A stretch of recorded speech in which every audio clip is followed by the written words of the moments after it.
It is 8 a.m. here in Singapore. Welcome to our brand new show, Asia First. I'm Adam Bakhtia. And I'm Julie Yu. We are discussing the stories you need to know for the start of the day. And I'm April Hong with what is trending and shaping the business day here in Asia. The headlines this hour. A smoking ban takes root along Singapore's main shopping street. Lighting up outside designated smoking areas along Orchard Road is going to cost you.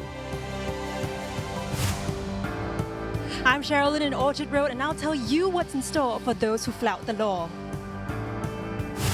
And thousands take to the streets of Hong Kong to protest government plans, making it possible to extradite people from the territory to mainland China. And China will continue to suspend retaliatory tariffs on U.S. autos and car parts effective today, citing new progress in trade negotiations. And I'm Nim Yasik in Seoul, and I'll tell you how South Korea's trade-reliant economy is faring as the U.S. and China work towards a deal. South Korea has just released trade figures for the month of March. Well, we certainly got a lot coming up in the next 2 hours on Asia First. Up ahead, battling a blaze in northern China, forest fires in Jiangxi province forces the evacuation of over 3,000 people. And heavy smog caused by forest fires set to continue shrouding northern Thailand into early May, at least.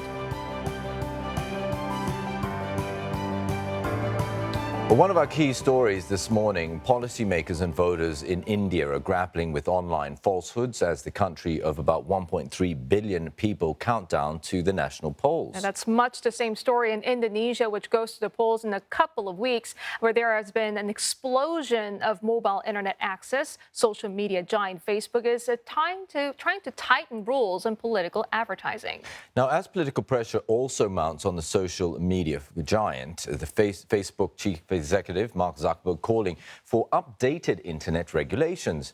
Now, in an opinion piece in the Washington Post, the tech mogul recommended new rules that he believes should be standard for all social media sites and duly enforced by third-party regulators. Mark Zuckerberg argues this would help keep companies accountable, adding that responsibility for monitoring harmful content online is too great for any single company alone. And Mr. Zuckerberg said the new regulation was needed in 4 areas: the distribution of violent and hateful content, protecting elections, effective privacy, and the data protection, and data portability, which means clear rules about who's responsible for protecting people's data when it's moved from one service to another. Now, this comes as Australia announced it would introduce new laws for social media use. Those laws could see social media executives jailed and their companies fined billions of dollars if they fail quickly to remove